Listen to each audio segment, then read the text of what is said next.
இனி வீட்லயே பானிபூரி செய்யலாம் எல்லாரும். ஆச்சி பானிபூரி கிட்.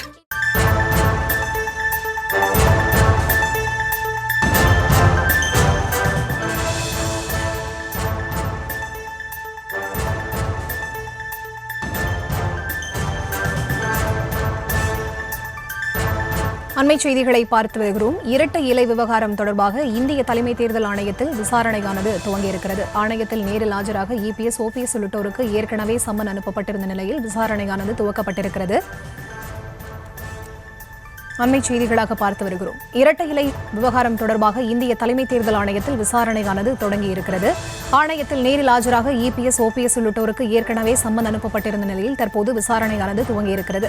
இரட்டை இலை சின்னத்தை இபிஎஸ்க்கு ஒதுக்கியதற்கு எதிர்ப்பு தெரிவித்து பலர் முறையீடு செய்திருந்த நிலையில் இந்த விசாரணையானது தற்போது நடைபெற்று வரக்கூடிய அண்மை செய்திகளை பார்த்து வருகிறோம். விவரங்களோடு இணைகிறார் எமது செய்தியாளர் ராஜேஷ். அவரிடம் பேசலாம். வணக்கம் ராஜேஷ், இந்த விசாரணை தொடர்பான விவரங்களை நீங்க பதிவு செய்யலாம். வணக்கம். இரட்டை இலை முடக்கம் தொடர்பான அந்த விசாரணையானது தற்போது உச்சநீதிமன்றத்திலே தொடங்கி நடைபெற்று வருகின்றது. இந்த வழக்கினுடைய விசாரணை பொறுத்தவரையிலே ஏற்கனவே நீண்ட ஆண்டுகளாக தொடர்ச்சியாக நடைபெற்று வருகின்றது. தேர்தல் நெருங்கி வரக்கூடிய சூழ்நிலையில் இந்த வழக்கு என்பது முக்கியத்துவம் வாய்ந்ததாக பார்க்கப்படுகின்றது. இரட்டை இலை தொடர்ச்சியாக அதிமுகவின் பொதுச் செயலாளராக எடப்பாடி பழனிசாமி அவர்கள் தேர்வு செய்யப்பட்ட பிறகு இந்த கட்சியை பொறுத்தவரையிலே நான் தான் கட்சியினுடைய பொதுச் செயலாளர் என்று அவர் வெளிப்படையாகவே அறிவித்திருக்கின்றார். அதற்கு தேவையான ஆவணங்களும் நீதிமன்றத்தில் சமர்ப்பிக்கப்பட்டிருக்கிறது. எனவே இந்த வழக்கை எடுத்துக்கொள்ளக் கூடாது என்பதே எடப்பாடி பழனிசாமி தரப்பினுடைய வாதமாக இருக்கின்றது. அதே நேரத்தில் பொதுக்குழுவிலிருந்து நீக்கப்பட்டவர்கள் போன்ற அந்த விஷயமெல்லாம் அவர்கள் எடுத்து கூறி, எனவே இது சட்டவிரோதமாக கட்சிக்கு என்று பைலா இருக்கின்றது, கட்சியினுடைய அந்த சட்ட விதிகளை மீறி நடத்தப்பட்ட ஒரு விஷயம் என்றும் சுட்டிக்காட்டி விவாதத்தை நடத்துகின்றார்கள். எனவே இது தொடர்பான விவாதம் நடைபெறுகிறது. இன்னும் தேர்தலுக்கு 10 மாதம் இருக்கக்கூடிய சூழ்நிலையிலே இந்த விவாதம் என்பதும் மிக முக்கியத்துவம் வாய்ந்த ஒன்றாக பார்க்கப்படுகின்றது. இரட்டை இலையை பொறுத்தவரையிலே ஏற்கனவே ஆர்கே நகர் இடைத்தேர்தலில் இரட்டை இலை சின்னம் முடக்கப்பட்ட போது அந்த சின்னம் இல்லாமலேயே அதிமுகவினர் 2 பிரிவாக பிரிந்து தேர்தலை சந்தித்தார்கள். அதன் பிறகு ஈரோடு கிழக்கு இடைத்தேர்தல் நடைபெற்ற போது, அதாவது 2023 ஈரோடு கிழக்கு இடைத்தேர்தல் நடைபெற்ற போது அதிமுக சார்பிலே போட்டியிட்டார்கள். அப்போது இடைக்காலமாக அந்த இரட்டை இலை சின்னம் வழங்கப்படுவதாக கொடுக்கப்பட்டது. அதன் பிறகு நடைபெற்ற, அதாவது 2024 நடைபெற்ற நாடாளுமன்ற தேர்தலின் போதும் நீதிமன்றத்திலே அந்த வழக்கு விசாரணை நடைபெற்றுக் கொண்டிருந்தாலும் கூட தேர்தல் ஆணையத்தில் சில அப்டவிட்டுகள் கொடுக்கப்பட்டது.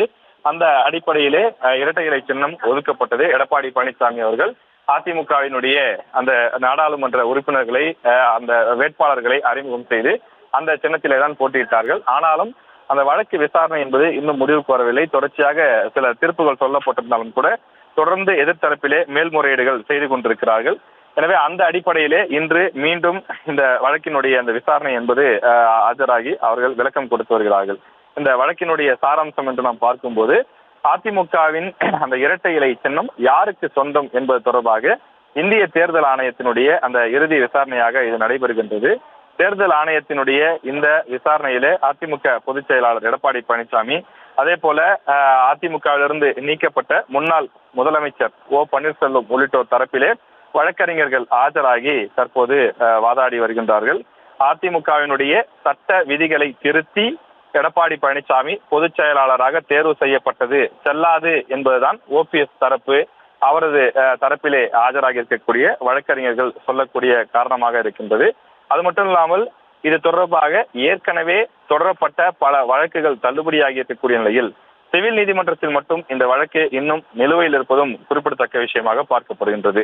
அதே போல இந்த இரட்டை இலை சின்னத்தை எடப்பாடி பழனிசாமி தலைமையிலான அதிமுக பயன்படுத்த தடை விதிக்க கோரியும் தங்களுக்கு ஒதுக்க கோரியும் ஓ பன்னீர்செல்வம், ஓபி ரவீந்திரநாத் உள்ளிட்டோர் தாக்கல் செய்த 15 மனுக்கள் அளித்திருந்தார்கள். இந்த வழக்கை தேர்தல் ஆணையம் விசாரிக்கலாம் என்று ஏற்கனவே உச்சநீதிமன்றம் அனுமதி கொடுத்திருந்தது. இதெல்லாம் இந்த வழக்கு கடந்து வந்த ஒரு பாதை. அந்த அடிப்படையிலே தான் அனைத்து தரப்பினரும் எழுத்துப்பூர்வமாகவும் நேரில் ஆஜராகியும் தங்களுடைய தரப்பு வாதத்தை கடந்த ஜனவரி மாதம் தேர்தல் ஆணையத்திலே அளித்திருந்தார்கள். இந்த நிலையிலே சின்னம் ஒதுக்கும் விவகாரத்தில் இறுதி விசாரணையை தேர்தல் ஆணையம் தொடங்கி இருக்கிறது. அடுத்த ஆண்டு சட்டமன்ற தேர்தல் 2026 சட்டமன்ற தேர்தல் ஏப்ரல் மே மாதங்களிலே நடைபெற இருக்கின்றது. எனவே அந்த காலகட்டத்தில் இரட்டை இலையை பயன்படுத்துவதற்கு உரிமை கோரக்கூடிய ஒரு முக்கிய வழக்காக இது பார்க்கப்படுகின்றது.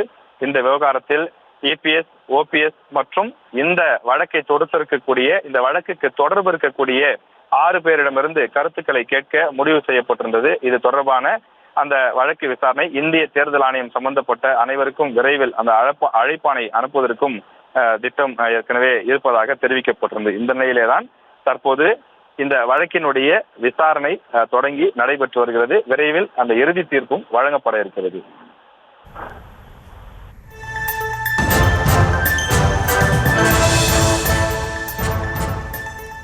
இனி வீட்லயே பானிபூரி செய்யலாம் எல்லாரும். ஆச்சி பானிபூரி கிட்.